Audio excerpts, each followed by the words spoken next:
Hi, I am Charlotte Qualls, an administrative supervisor at Riverview Medical Center, and I would like to thank you for inviting me to your charge nurse workshop for 2024. My role today is try to relate to you what's the relationship you as a charge nurse and me as a supervisor in the 12-hour shifts that you and I work together.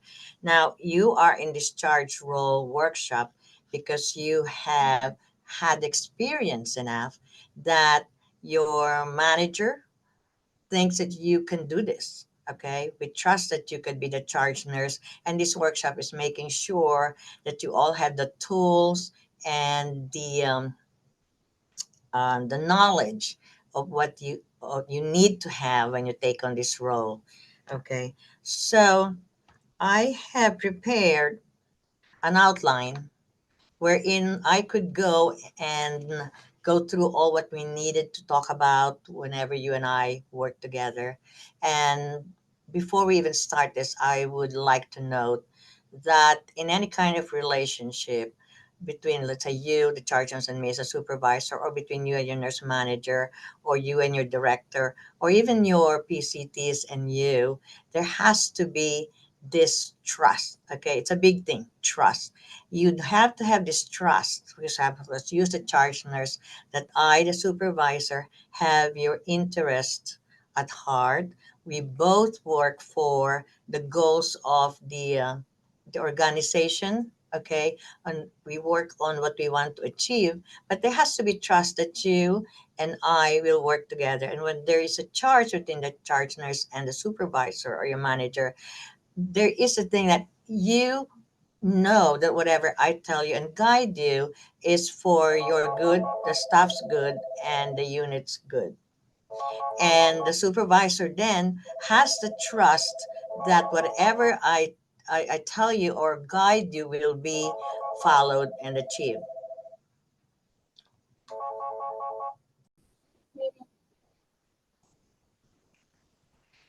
Okay, the topics that we're going to cover today is five parts: supervisor rounding, the census, the AM TALA, the death, what happens when a patient dies, and any kind of support or resource that you will need from the supervisor. So if we start in the first one, supervisor rounding, you will see me there. We try to see the units once a day or twice a day, depending on your business. And sometimes now, if you don't see me because other things are happening in other units, or I could be involved in something else and you won't see me, but you know that we are in close communication through the phone. And now we have this epic chat, which I love because it's so fast, quiet. And I shoot you a question, or you shoot me your concerns, and I shoot back. I mean, I shoot you a message or reply back. I love it. You'll probably using it already, but try to get all the charge nurse to do that. Um, so, and there's supervisor rounding. And the first thing that I have, even when I come in, even without me being there in the unit, is that we have to have your proper staffing. We try to accommodate or give you the right staffing based on your census, based on the not the ratio or how much nurses, how much patients per nurse, so that you could give your most care. But I would just like you to note that we try to do that. We have here a guide wherein the directors, the supervisors, and the nurse managers have agreed upon what's the best ratio between a nurse and a and your patient load, so that you could do what you need to do, give quality care, and of course, having good outcomes. So when I come in, we make sure that you have the correct staffing, that you have the right staffing so you are able to do what you need to do. And then, so sometimes I talk to your secretaries, and then I talk to you, trying to see what your staffing needs are. For we discuss your staffing right now and your staffing for the incoming shift, just to guide you and prepare you to what to expect. and I could tell you like, we're okay for tonight. This is what you have, barring any kind of call outs. Unit needs. Now every unit have different needs. For example, 3 South, the COVID floor. They're good right now. They are 6 COVIDs before yesterday. It was from 2, so it could be anywhere. So the needs changes. The needs of the unit changes with the kind of census that they have, or the kinds of patients that they have. Now, this should be something that um, we could discuss. And you, when I make my rounds, and you make sure that you tell me, okay, this is how many observation patients I have, this is how many COVID patients I have, and these are our needs. Let's say a nurse can only have 4 patients if they have COVID, or if they have a patient on dialysis. Um, and then, when I do my rounding, is that you tell me, okay, when I go say everything okay, you try not to just say nod your head or yeah, we're okay. No, what I'm trying to really go into is that, do you have any kind of patient issues that one I may need to know, or one that you need to discuss with me so we could offer you solutions and help you. Since I work days, I know the manager is there, the assistant nurse managers are there, but I still need to know your issues because it could carry on past the 12 hours, and some issues could be 24 hours. So we need to have the continuity when your manager and your assistant nurse manager have gone home. The second topic is your census. Okay, this is very important. It could go from, when the ER is not busy. So you're like yesterday, our census was okay in the morning, and it's like a good flow. Yeah, you're able to do what you need to do. Your staff are like everything's okay, and then the census in the ER builds up, and then we have to. There was a time yesterday when I had like 8 admissions, and then we start giving units, let's say 1 or 2 admissions and 3 admissions. Now, sometimes I get this comments from the nurses saying that, well, we have, let's say in 3 South, we have 24 patients. 5 South has only 20. Why couldn't they admit there? Now, all of this have been put into consideration when admitting, because admitting and I are in constant communication. Because they ask me, where do you want to put this? Or where is the appropriate unit for this? And I say, no, don't give it here, because the sense there's only 4 nurses, or there's 5 nurses, they can only accommodate so much census. So when you ask me this, it's like, if we're supposed to trust each other, then you have to know that whatever decision, and I, with me discussing with admitting, just to say, okay, please give this to, let's say, 3 South or 4 South. And then, so if you tell me that, to, sometimes I think like, you have the time, and excuse me if I say this, but if you have the time to check on other units, census, or issues, I think you should just concentrate on yours and trust me that whatever we decide, sometimes I go to my directors, or sometimes directors gave me guidance. Okay, so this has already been discussed.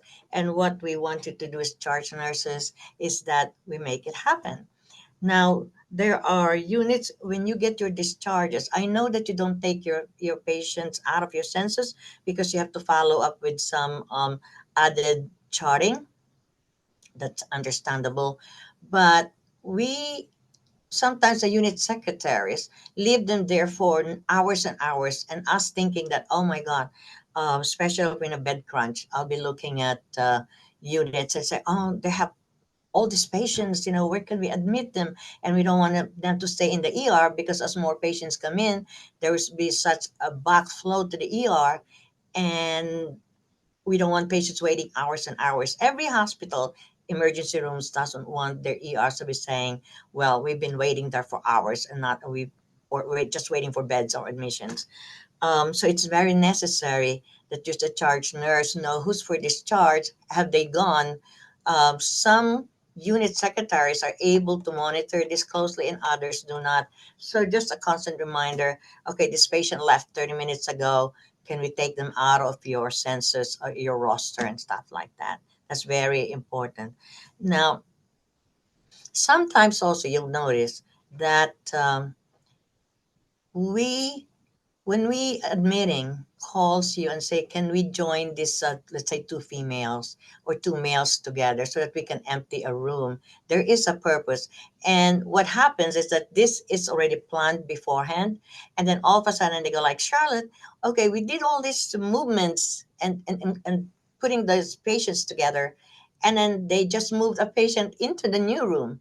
I'm like, what? Because that disrupts then the whole flow and the plan for the day, or for that, let's say 2 or 3 hours. So then we have to scavenge again for another plan. So before you even try to move a patient out of your unit into another bed that we have emptied, talk to me or talk to admitting and see, I plan to move this patient to this empty room. Uh, do you have other plans? And they could then tell you, no, no, don't do that because we have two patients waiting to go there from the ER. So all we need is a communication. Okay.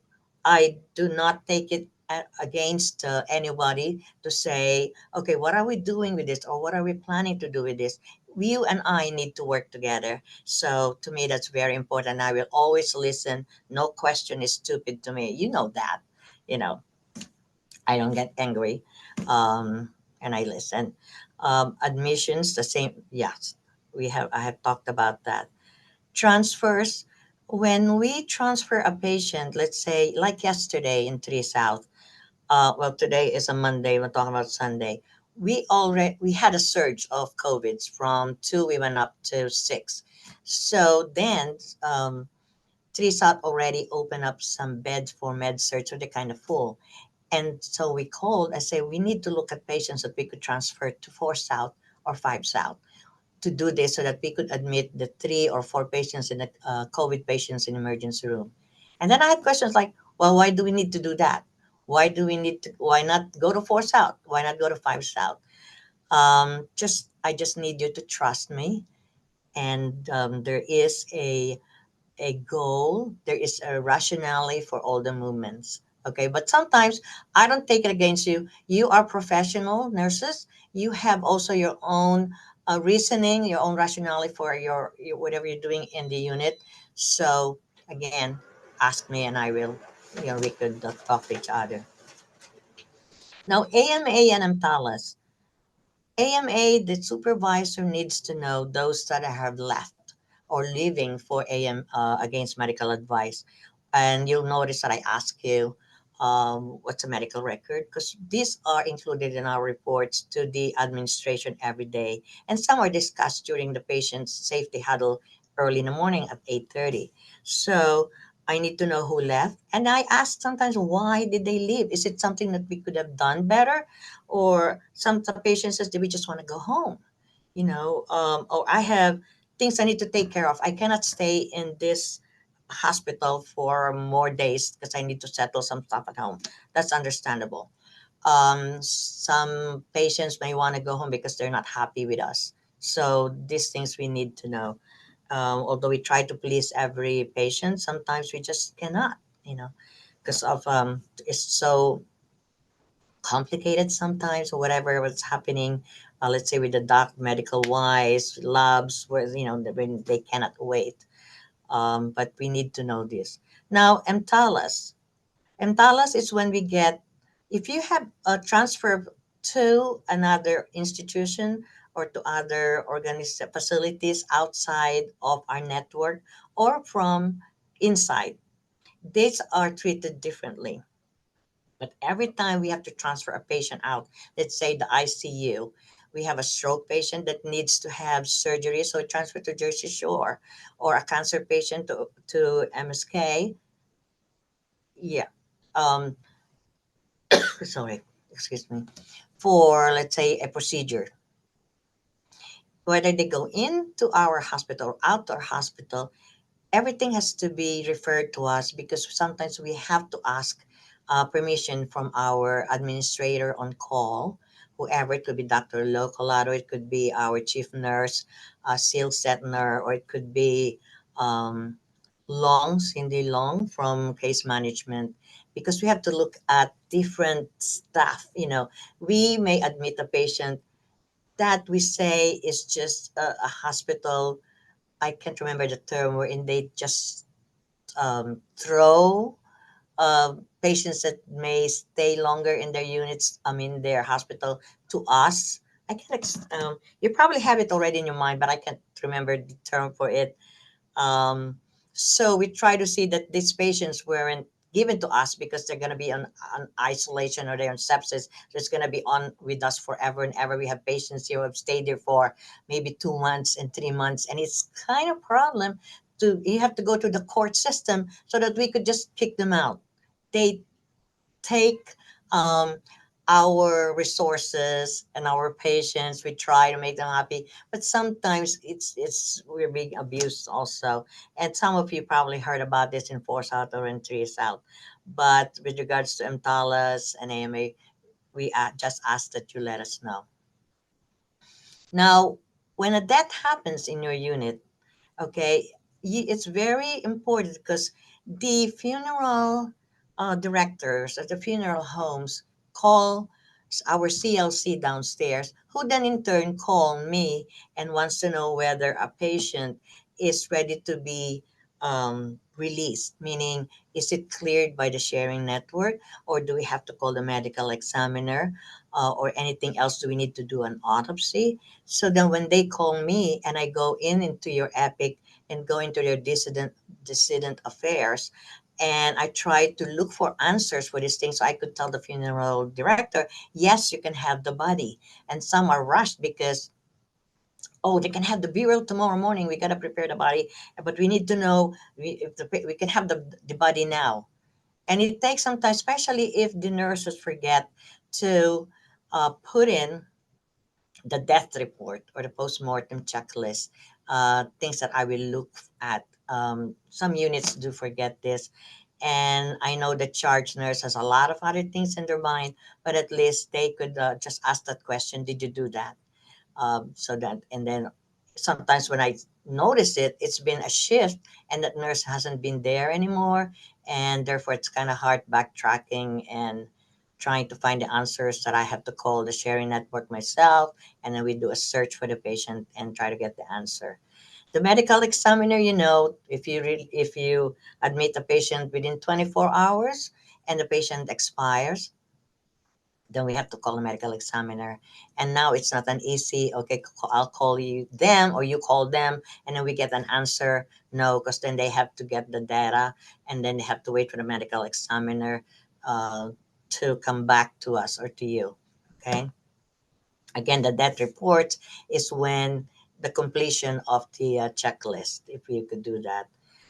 We make sure that the doctor is there who is signing that certificate stated, the sharing network, the medical examiner. Does the family know? Did they agree to not share the patient's organs and stuff like that? Okay. Now, what's very important, the fifth one, or the last of our topic, is the support and the resource. You need us to work together with this, because you have your unit, true, but you also need other support in order for you and your nurses to do well what you want to do to your patients, or what your patients need, which you try to um, give, or support. For example, if your safety, it's we are trying to have in this hospital, we revitalize the nursing workforce and environmental safety. We have a council on that, and we are looking at your safety as the nurses, your nurses in the units. We make sure that you're not harmed by the patients. Especially, we have rule regulations that we carry the same protection as firefighters or police. That we could charge them. You could file a charge if they have been violent to you physically or verbally. We could or we could bar those relatives from coming in. And sometimes when they become so unruly and you call a security alert, we come running, just so. Like we have a patient yesterday who was kind of violent, swinging. And we have staff that's been hurt by our patients, so we don't want that. And security and I are there to help you. And or a patient that has sexual. Every time you try to give care, he puts in his whatever comments, and that we have to protect the nurses again. And they say, Charlotte, okay, I cannot give the kind of care to this patient because of the lewd remarks that he puts in. And then I have to make plans out to how to protect you. And sometimes with the help of security and the nurse manager, we come up with a plan so you don't have to go in there alone, you know. And one of the big things, moving on to nutrition, is that we get a call early, for example, between the shift at night, between let's say 5 and 7 or 8, when we had new admissions, either from the PACU, they're hungry, they haven't eaten, and they want something, or new patients from the emergency room that have been waiting there for some time and needed something. That's when we get a lot of calls. Say, Charlotte, we need to go to the cafeteria, and of course you can, okay, but when you call me and I call security and I tell you, like, okay, call security and they'll open it up for you, as long as you tell them that I said it's okay, they will do that. Okay, they will open it from the links in their office, so they don't have to go down um, to go get it for you. So, and then materials and equipments. There was a time when everything you needed, because we have coverage Monday to Friday from let's say 7 until 4:30 or 5. But now we were able to do it so that on weekends we have somebody from 8 until 3:30. So that gives you and I help, that if you need anything you could just call their number 2402 if you need anything. And then when they have gone, I know you call me, and sometimes I throw it back at you. It's like, do you have anyone who could go down to SPD or to that window by materials? Um, because we have trained a lot of unit secretaries and some of the PCTs to be able to go into our supplies and get what you need. With us running everywhere, with every we used to, and we're not accomplishing much because I'd be on the run there. And sometimes I'll be like 30 minutes there. At one point, like 45 to an hour. Because I have to look for stuff, and different units will come in and say we need this, and I am at that time. So I cannot handle what I need to do administratively, because we're handing out materials and equipments which you need necessary, but I am also looking at other stuff. So you could call me and I will direct you. Let's say your unit secretary can do that, or I know somebody who could do it for you. And sometimes some of our observers who do surrounding can do things for us. But so I'm still here, your resource, and we'll always be here to help you. So this ends our lecture. And when I meet you anywhere, just say hi. And if I could help you, I'd be happy to. Goodbye.